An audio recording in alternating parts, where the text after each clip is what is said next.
2023.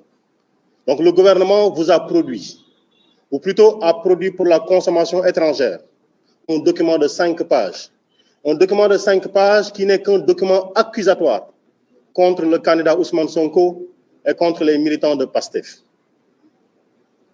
Et face à ceci, PASTEF, pour sacrifier juste à sa tradition, être précis, concis, clair, juste et véridique, a travaillé avec le président Ousmane Sonko pour lui permettre de produire en réponse, en information vraie par rapport à ceux qui ont été les cibles de la communication du gouvernement, les vraies informations sur ce qui s'est passé.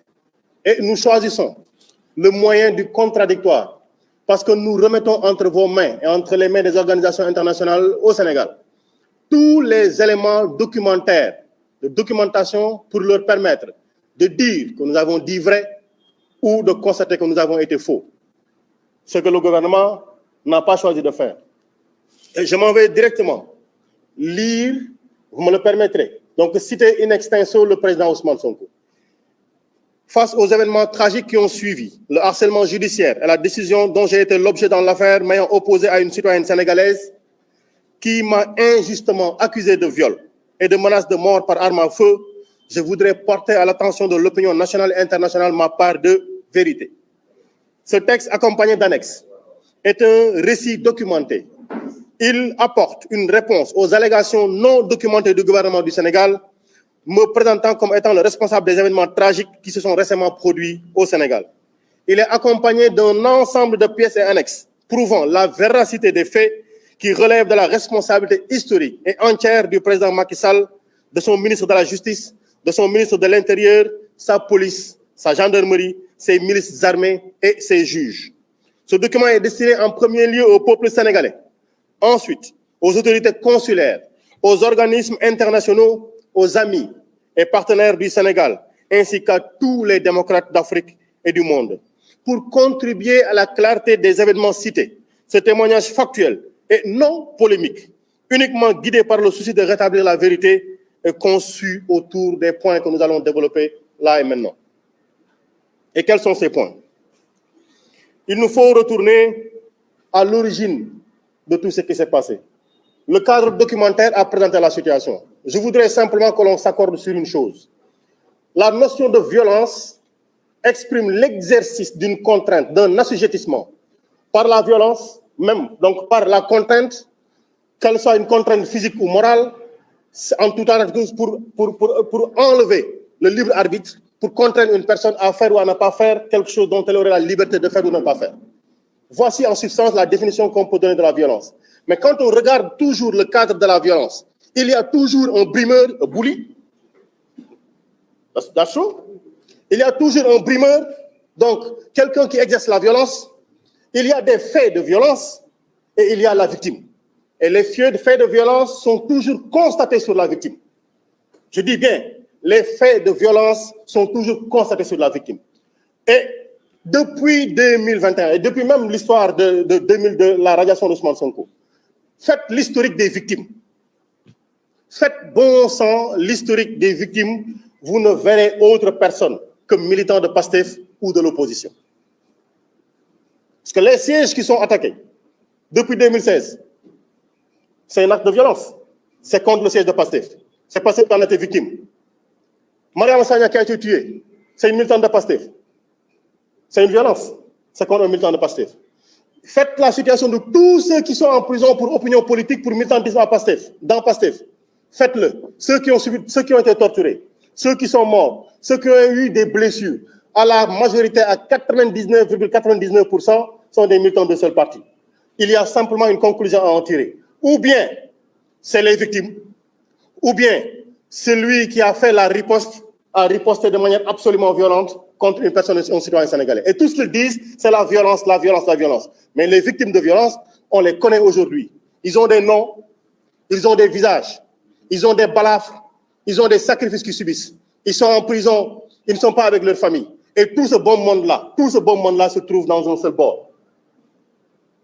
Donc le cadre de la violence que les gens subissent, il est manifeste, il est clair. Et je rappelle à notre attention à tous que depuis 2016, On connaît toutes ces personnes-là qui ont appelé d'abord à la radiation d'Ousmane Sonko. C'est des gens qui sont en train aujourd'hui de faire les plateaux. Ce sont ces mêmes personnes-là qui ont appelé au meurtre sur Ousmane Sonko. Depuis 2018, jamais un juge ne s'est autosaisi. Jamais on ne s'est offusqué de cette situation-ci. Et combien on peut les décompter, ont appelé au meurtre sur Ousmane Sonko sur les militants de PASTEF. Donc voilà le cadre un peu qui est posé. Et on oublie tout cela pour dire, donc, voilà les terroristes. En tout cas, nous subissons une terreur dans nos métiers. Et parfois même, simplement parce que vous êtes juste dans les entreprises. Je dis dans les entreprises, simplement parce que vous êtes juste, simplement parce que vous contestez, on vous dit vous êtes de PASTEF. C'est de notoriété publique aujourd'hui. C'est de notoriété publique. Je suis bien fier, moi, d'appartenir à PASTEF. Et retournons donc au schéma du mémorandum, les raisons de ces manifestations-ci. Et je parlerai juste de l'histoire absolument récente de février et de mars 2021. Une dame accuse M. Sonko de viol avec l'utilisation de 2 armes à feu. On a vu tout le gouvernement être sur les plateaux. On a vu partout, toutes les autorités politiques du parti au pouvoir se prononcer sur le sujet. Et comme nous disions, ils ont déroulé le procès avant le juge. Comme si c'était pour indiquer la voie à suivre. Pendant 2 ans, 13 morts, des centaines de détenus, plusieurs blessés, mais aucune réponse. On reprend cette histoire-là, malgré une enquête claire, malgré des témoignages précis et clairs, malgré l'absence de preuves, malgré tout ceci, on choisit d'amener cette affaire-là sur la place publique. Et aujourd'hui, c'est le juge qui dit, mais voilà, il n'y a pas eu tout ce tintamarre-là, c'était du faux et de l'absolument faux. Et il veut nous faire, le ministre de la Justice, faire comprendre qu'il y a une distinction à faire entre une disqualification des faits, etc. En tout état de cause. Voilà le constat qu'il y a eu. Et le peuple sénégalais, au nom de qui est rendue la justice, a pris le parti de dire « je défends la justice ». On en est arrivé à la même situation. Quand, parce que sur des débats politiques, un homme politique a dit « j'ai été diffamé ». Mais combien de fois Ousmane Sonko a été diffamé? Combien il a été accusé? Il a déposé 7 plaintes dans ce pays-ci, dans les tribunaux du Sénégal. 7 plaintes. Vous n'avez jamais entendu un juge appeler quelqu'un pour qu'il réponde aux plaintes de Ousmane Sonko. Aussi bien contre Bassirou Gueye que les autres. S'il y a une justice pour le pouvoir et contre Ousmane Sonko, et s'il n'y a jamais de justice pour Ousmane Sonko, il faut qu'on le dise, qu'on sache que nous sommes dans le royaume de Macky Sall.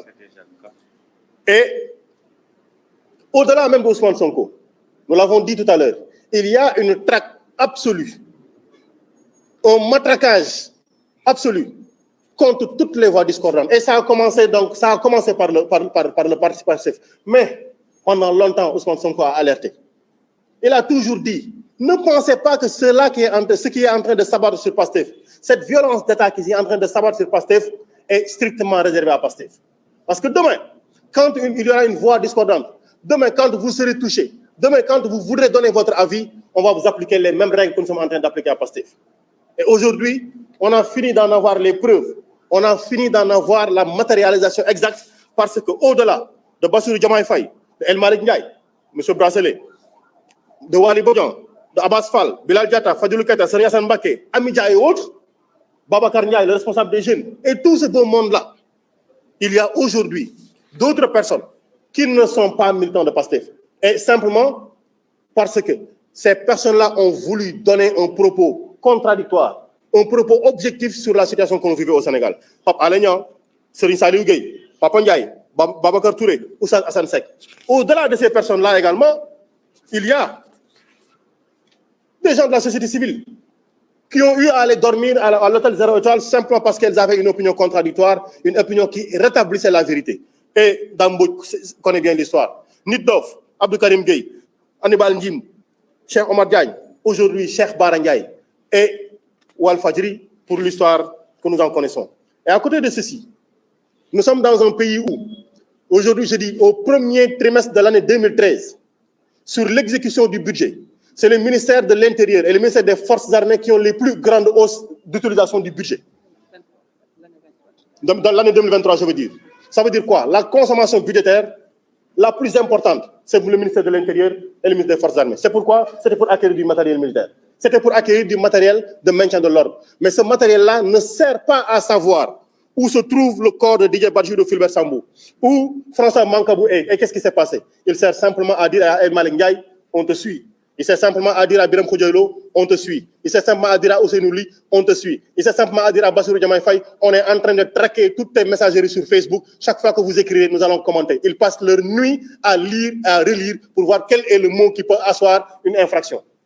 Voilà ce qu'ils font aujourd'hui. Et ça n'est pas en train de s'arrêter ceci. Parce que aussi, la conséquence absolue de tout ce traçage, de tout ce flicage, de tout cet espionnage, c'est les constatations que nous avons faites sur le terrain. Aujourd'hui, nous avons enregistré 30 décès. Et pour les 30 décès, nous avons 4 corps qui ne sont pas encore identifiés. Et je dis bien, je le répète, pour qu'on nous entende bien,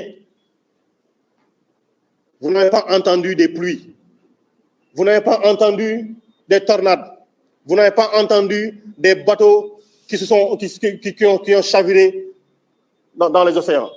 Mais des corps sont en train de sortir de la mer, habillés, pas en tenue de natation, pas en tenue de plage, mais habillés, leur jean, leur t-shirt, leur jean, leur chemise. Qu'est-ce qui peut l'expliquer?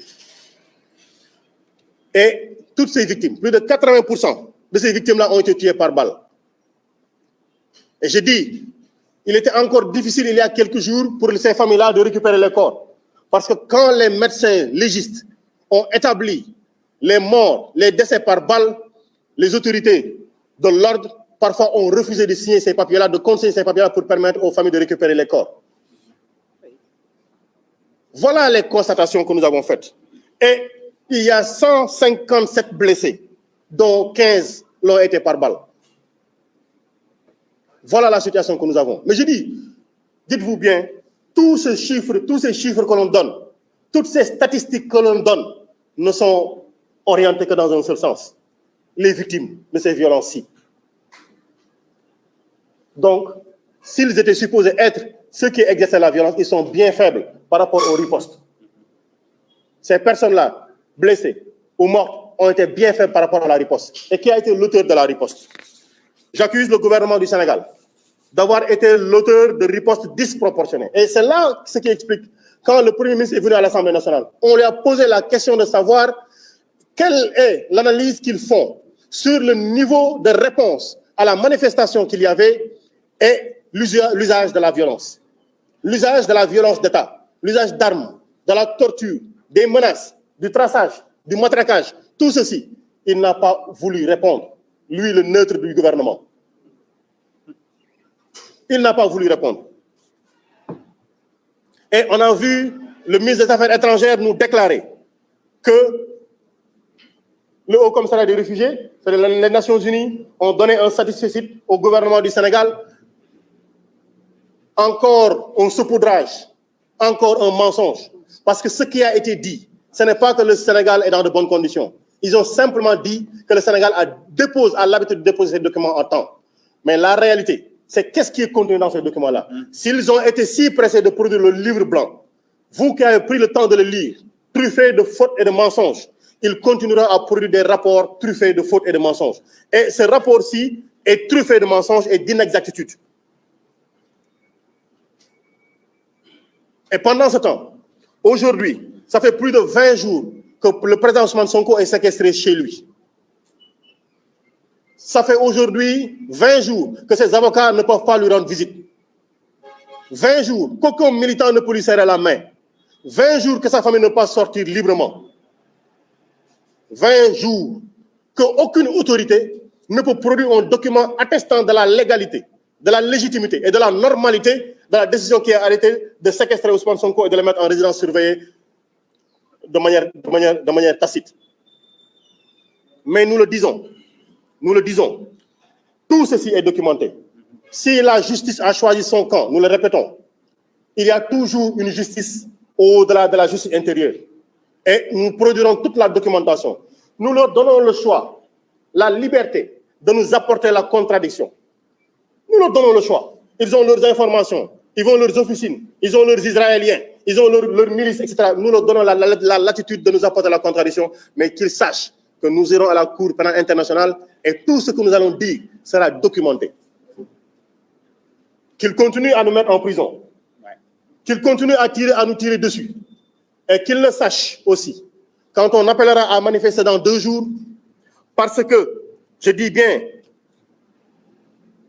le 25 juin, il y a eu appel à une manifestation, qu'ils soient prêts à gazer encore les militants et les citoyens épris de justice, qu'ils soient prêts encore à tirer à balles réelles sur la population, mais qu'ils sachent également que tout ceci sera documenté, à moins qu'ils ne commencent à enterrer les cadavres dans les rues pour éviter qu'on les voie. Et ils en sont capables.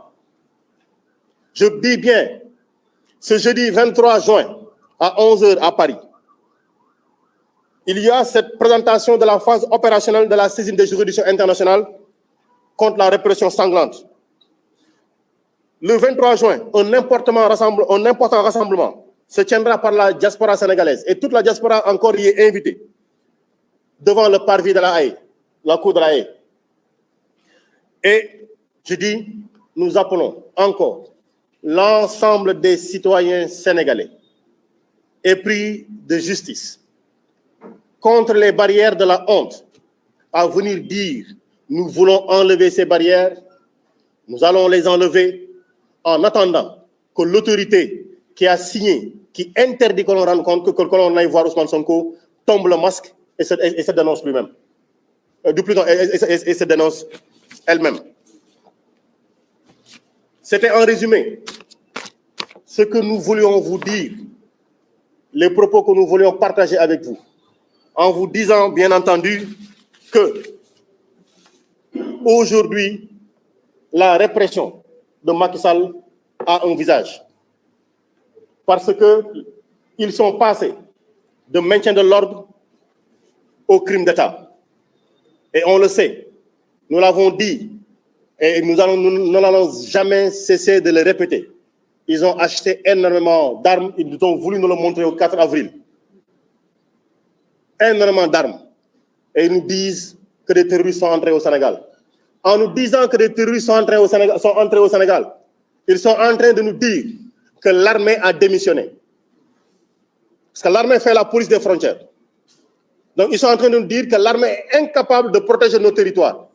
À partir du moment où le gouvernement officiellement nous dit que l'armée ne peut plus nous protéger, nous avons toutes les raisons d'être inquiets parce que le gouvernement vient d'acheter énormément d'armes et nous dit je ne peux pas assurer votre sécurité parce que des étrangers sont entrés ici avec des armes.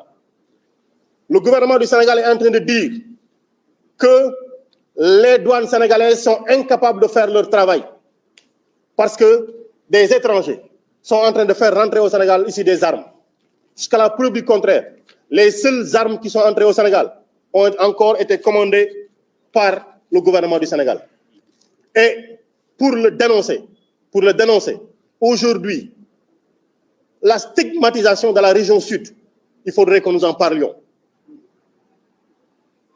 Le transport public ne roule plus, le transport maritime ne roule plus. Et aujourd'hui, il y a un ciblage que l'on fait des populations qui ont des noms en consonance de la région du Sud. Mais ça, le dire, c'est juste être redondant parce que l'ancien vice-président de l'Assemblée nationale avait déclaré que la Casamance, que les populations de la Casamance étaient des rebelles. Il l'a déclaré de manière publique. Le président de la République a dit, si vous voulez faire partie du Sénégal, votez pour moi. Si cela n'a pas de signification, allons-y réfléchir sur quelle compréhension il doit faire. Et il faudrait en avoir. Et aujourd'hui, ce qui est en train de se passer n'est que la matérialisation physique et objective aujourd'hui d'une pensée qu'ils ont sur la région sud. Je sonne l'alerte pour dire le territoire du Sénégal, il est un et indivisible. Le peuple sénégalais, dans sa devise, c'est la commune volonté de vivre ensemble. Et cette commune volonté de vivre ensemble fait qu'il n'y a pas de Diallo, il n'y a pas de Badji, nous sommes tous frères. Il n'y a pas de Cissé, il n'y a pas de Ngom, nous sommes tous sœurs. Voici l'alerte que nous voulions sonner à la fin de notre propos. Nous vous remercions infiniment. jërë ngeen jëf donc loolu lañ leen indiloon tey lii lañ leen doon dettal di wax ni rek document bi dina disponible ci site Pastef les Patriotes dinañu ko partager un peu partout am na version téléchargeable surtout pour la presse ak ñi nga xam ne aussi bëgg nañ mbir mi leer am na yeneen liggéey yu nekk di ci def aussi yoo xamante ne nii daanaka yemb na pour que ñëpp mën ci am accès ci làkk ba ñu dégg wala ci ku mën a gis ku mën a dégg ku nekk daal di nga ci am sa wàll incha allahu rabbi parce que dafay baax nag askan wi yëpp xam li xew jot information bi nga xam ne mooy bi wér bu ko defee nag ñoom ñu mën a settantal ci seen xel ak seen xalaat mbokk yi daal vidéo bi tamit dinañ ko partager comme ni mu ko waxee pour que ñëpp mën koo gis xam li xew li nga xam ne moom la ñuy daaneele mooy li mën a indi jàmm ci réew mi ñëpp xam nañ ko ñemee wax fi nekk wala ragal a wax mais ñëpp xam nañ ne président Macky Sall bu lever blocus su cité Kër Góor gi libérer les 665 prisonniers politiques teg ci ne bokkuma ci élection yi dinaa organiser élection yu leer walbatiku ne ñi war a bokk ñëpp ñi ngeen xam ne gis ne rawatina ay ñoom ñi nga xam ne ñu ngi leen di jéem a toppee ay dossiers judiciaires pour jéem leen a xañ ñi bokk mu teg lépp ci suuf bàyyi askan wi tànnal seen bopp su ko defee ñi xam ne Sénégal réewum jàmm la te réewum jàmm la mës a nekk waaye leneen lu mu fi jéem lu fi xew moom mooy gàddu responsabilité bi parce que askan wi du ko nangu ñu ngi leen sant di leen gërëm su dee am ngeen ay question nag mën nañ ko jël rapidement sinon mën nañ leen libérer je pense que c'était exhaustif.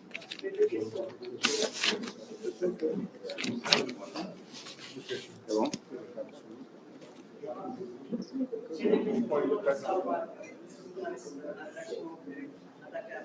J'ai juste des questions. Tout à l'heure, on a parlé des chiffres sur l'enquête de la mairie, des chiffres qui sont un peu en rapport à ce que sur cette base, vous avez établi une enquête pour, en tout cas, une CGI, comment est-ce que l'enquête a été faite?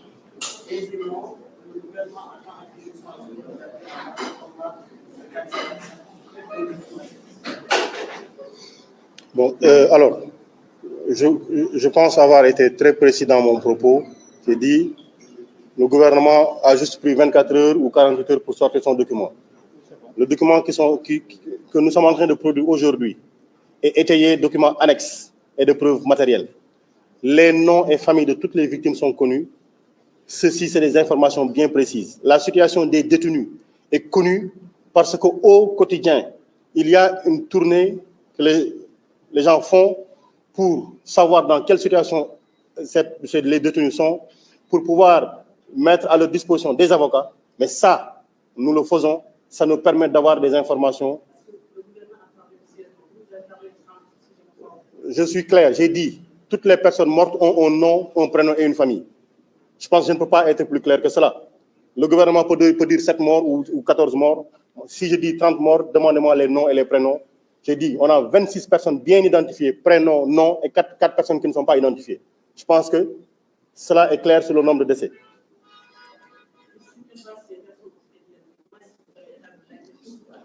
Bon. On a nos équipes qui travaillent sur ça. On est un parti. Les rapports d'autopsie, tous ces éléments sont là. En tout cas, de la documentation sera produite. Ce que nous disons là, pour aller au tribunal, devant un juge impartial qui mettra au banc, ou bien nous-mêmes, ou bien le gouvernement du Sénégal, va en apprécier pour voir qui a dit vrai ou qui a dit faux. Premier élément. Il faut juste...